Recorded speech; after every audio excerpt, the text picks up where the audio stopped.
नमस्ते विद्यार्थियों, आप सबका एमए पूर्वाध संस्कृत की कक्षा में पुनः स्वागत है। हम आनंद वर्धनाचार्य द्वारा कृत ध्वन्यालोक के प्रथम उद्योग का अध्ययन कर रहे हैं।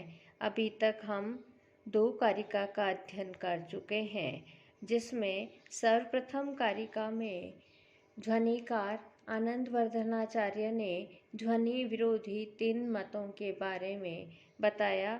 वे 3 मत थे: अभाववादी मत, भक्तिवादी और अलक्षणतावादी। इसके बाद उन्होंने काव्य में आत्म रूप से विद्यमान जो अर्थ रहता है, जिसे कि ध्वनि कहते हैं, उसके 2 भेद बताए हैं, वाच्य और प्रतीयमान अर्थ। यहाँ पर वाच्य अर्थ के बारे में कारिका लिखी गई है। कारिका इस प्रकार से है: तत्र वाच्यः प्रसिद्धो यः प्रकारे रूपमादिभिः बहुधा व्याकृतः सो अन्यै काव्यलक्ष्म विधायिभिः। अर्थात तत्र यानी उनमें से तात्पर्य है वाच्य एवं प्रतीयमान जो 2 भेद कहे गए हैं, उनमें से वाच्य प्रसिद्ध हो।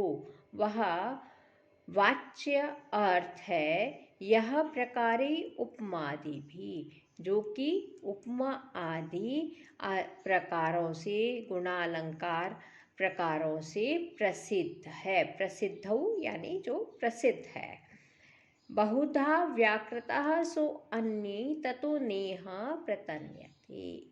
बहुधा बहुत सारे, अन्यों ने, अन्य से तात्पर्य है पूर्व काव्य लक्षणकारों ने अनेक प्रकार से, बहुधा यानी अनेक प्रकार से, व्याकृतः उनका प्रदर्शन किया है, ततो इसलिए, न इह प्रतन्यते हम यहाँ उनका विस्तार से प्रतिपादन नहीं कर रहे हैं। काव्य की आत्मा, जिसे कि ध्वनि कहते हैं, उसके वाच्य और प्रतीयमान 2 भेद बताए थे दूसरी कारिका में, और इस कारिका में यह ध्वनिकार कह रहे हैं कि वाच्य अर्थ के बारे में पूर्व काव्य लक्षणकारों ने विस्तार से वर्णन कर दिया है, इसलिए हम यहाँ पे उसका वर्णन नहीं कर रहे हैं। आगे की हम कारिका अब पढ़ने जा रहे हैं। यह है चौथी कारिका, जिसमें कि प्रतीयमान अर्थ के बारे में ध्वनिकार चर्चा कर रहे हैं। कारिका इस प्रकार से है: प्रतीयमानं पुनरन्यदेव वस्त्वस्ति वाणीषु महाकवीनां यत् तत् प्रसिद्धा अवयवा अतिरिक्तं विभाति लावण्यमेवांगनासु। प्रतीयमान अर्थ क्या है, इसके बारे में कवि कह रहे हैं।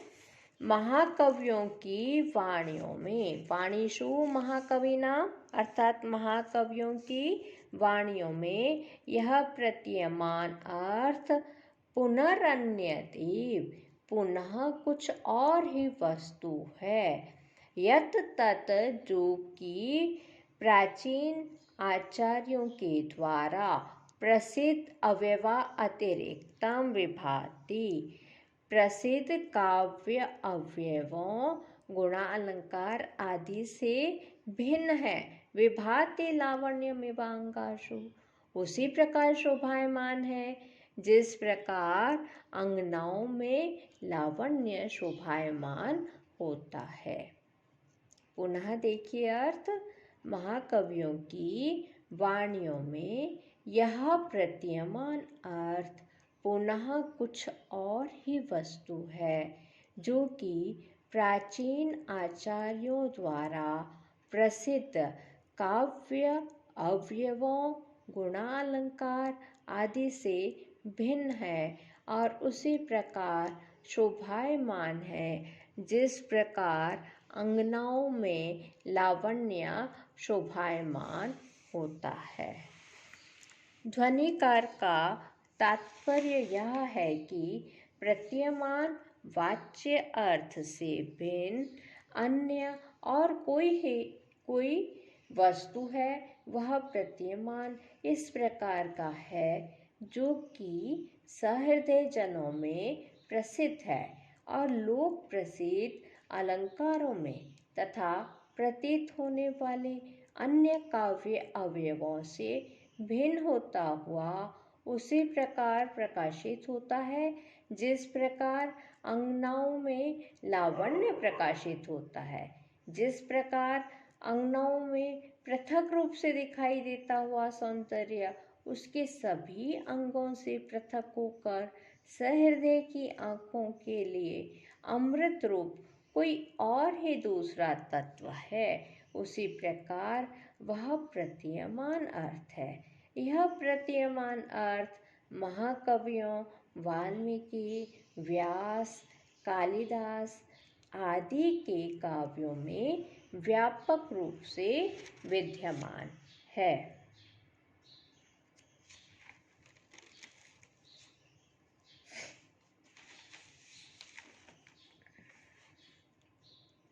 ध्वनि के आगे 3 भेद बताते हैं: वस्तु ध्वनि, अलंकार ध्वनि और रस ध्वनि। तो यहाँ पर कवि वाच्यार्थ से जो भिन्न है, वाच्य के सामर्थ्य से आक्षिप्त प्रतीयमान अर्थ वस्तु मात्र अलंकार और रस आदि के भेद से अनेक प्रकार का है। इन सभी प्रकारों में यह प्रतीयमान अर्थ वाच्य से भिन्न होता है। जैसा कि पहला वस्तु मात्र नामक भेद है, वाच्य अर्थ से अत्यंत भिन्न है, क्योंकि वह कभी तो वाच्य अर्थ के विधि रूप होने पर भी प्रतिषेध रूप होता है। उदाहरण दे रहे हैं: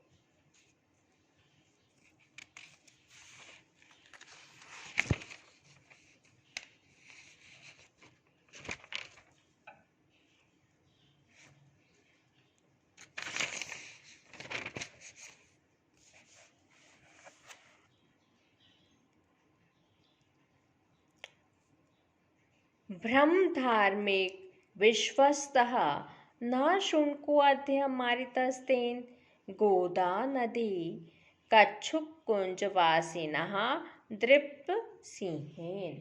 अर्थात यह जो गाथा है वह हाल की गाथा सप्तशती से ली गई है, जिसका अर्थ है पंडित जी महाराज गोदावरी के किनारे कुंज में रहने वाले मदमत्त सिंह ने आज उस कुत्ते को मार डाला है। अब आप निश्चिंत होकर घूमिए। गोदावरी तट का कोई सुंदर स्थान किसी उल्टा का संकेत स्थान है। उस स्थान की सुंदरता के कारण धार्मिक पंडित जी, भगत जी संध्योपासना या भ्रमण के लिए उधर आ जाते हैं। इसके कारण उस उल्टा के कार्य में विघ्न पड़ता है और वह चाहती है कि वह पंडित जी इधर नहीं आए। वैसे बिना बात उनको आने का सीधा मना करना तो अनुचित होगा और उसकी अनाधिकार चेष्टा मना करना एक तरह से अनाधिकार चेष्टा होती। इसलिए उसने सीधा निषेध न करके उस प्रदेश में उपस्थित मदमस्त सिंह की उपस्थिति की सूचना के द्वारा पंडित जी को भयभीत करके उसे रोकने का यह मार्ग निकाला। और यहाँ इस श्लोक में वह पंडित जी महाराज को यह सूचना दे रही है कि पंडित जी महाराज, वह कुत्ता जो रोज तंग किया करता था उसे गोदावरी के किनारे कुंज में रहने वाले मदमस्त सिंह ने मार डाला है। अर्थात प्रतिदिन आपके भ्रमण में बाधा डालने वाले कुत्ते के मर जाने से आपके मार्ग की वह बाधा दूर हो गई है। अब आप निर्भय होकर भ्रमण कीजिए। और उल्टा जानती है कि पंडित जी तो कुत्ते से ही डरते हैं। जब उन्हें यह मालूम होगा उसे सिंह ने मार डाला है और वह सिंह यहीं कुंज में रहता है, तो निश्चित ही पंडित जी भूल कर भी उधर आने का साहस नहीं करेंगे। इसलिए वह पंडित जी को निश्चिंत होकर भ्रमण करने का निमंत्रण दे रही है, परंतु उसका तात्पर्य यही है, कभी भूलकर भी इधर पैर न रखना, नहीं तो फिर आपको कुशल नहीं है।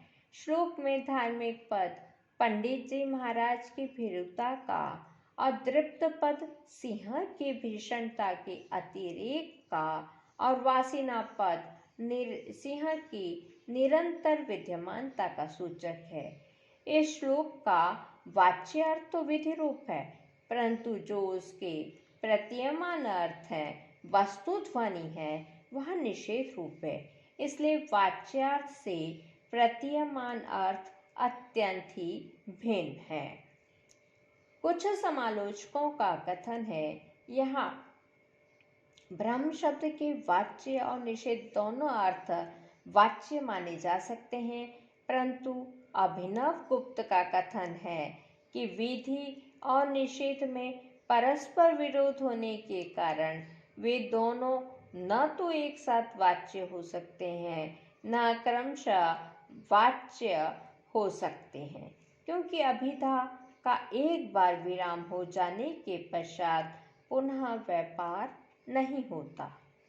यहाँ अभिधा का वाच्य अर्थ तो संकेतित करने के पश्चात विराम हो जाता है और क्षीण शक्ति होने से उसका पुनः प्रतीयमान अर्थ का बोध कराने के लिए व्यापार नहीं हो सकती।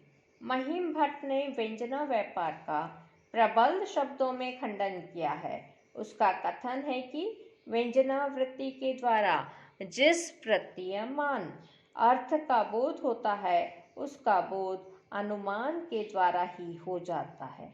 महिम भट्ट ने इस गाथा की व्याख्या की है और इस प्रतिषेध रूप अर्थ की प्रतीति को अनुमान के द्वारा सिद्ध किया है, और उस अनुमान का स्वरूप इस प्रकार हो जाता है, गोदावरी तीरम धार्मिक भीरु भ्रमण योग्यम सिंहवत्वात् यन्नैव तन्नैव यथा गृहम्। गोदावरी का तीर धार्मिक भीरु के लिए भ्रमण के अयोग्य है, क्योंकि वहाँ सिंह रहता है। इस अनुमान में सिंहवत्वात् को हेतु कहते हैं और भीरु भ्रमण योगत्व को साध्य माना है। उन दोनों की व्याप्ति इस प्रकार बनेगी, यत्र यत्र सिंहत्वम् वह कारणो उपलब्धि तत्र तत्र भीरु भ्रमणा योगत्वम्। परंतु राजा की आज्ञा अथवा गुरु की आज्ञा अथवा प्रिया के अनुराग से भय कारण को जानते हुए भी मनुष्य जाते हैं, इसलिए यह व्याप्ति ठीक न होने से अनुमान नहीं बन सकता। इस प्रकार व्यंजना का काम अनुमान से भी नहीं हो सकता। अतः व्यंजना को अलग शक्ति मानना, प्रतीयमान अर्थ को अलग मानना अनिवार्य है। तो यहाँ पे हमने वस्तु ध्वनि का उदाहरण दिया। कहीं पर वाच्यार्थ प्रतिषेध होने पर भी विधि रूप होता है। अब उसका उदाहरण देखिए, बहुत सुंदर श्लोक है।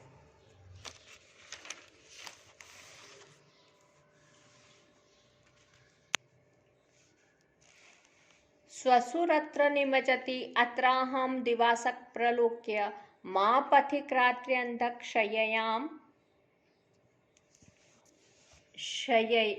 शययां मां व्यों मांग श्री। पुनः देखिए श्लोक को। स्वसुरत्र निमजति अत्र अहम दिवसकं प्रलोक्य मां पथिक्रात्र्यन्धक्षययां मम निमंक्षसि। अर्थ है इसका, हे पथिक दिन में अच्छी तरह से देख लो, यहाँ सांस सोती है और यहाँ मैं सोती हूँ।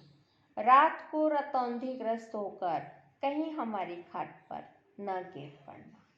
यहाँ किसी प्रोषित भर्तृका को देखकर मंदांकुर संपन्न पथिक पुरुष को इस निषेध द्वारा उसकी ओर से निषेध निवर्तन रूप स्वीकृति या अनुमति प्रदान की जा रही है। यहाँ मम शय्यायां मा निमंक्षति, मेरी शैया में मत गिर जाना, यह वाच्य प्रतीयमान अर्थ है। रात्रि में मेरी शैया में अवश्य गिर जाना, यह अर्थ विधि रूप है। इसका वाच्य प्रतिषेध रूप अर्थ से प्रतीयमान विधि रूप अर्थ बिल्कुल भिन्न है। आज हम यहीं पर समाप्त करते हैं। कल पुनः मिलेंगे और आगे के प्रतीयमान अर्थों के बारे में चर्चा करेंगे। धन्यवाद।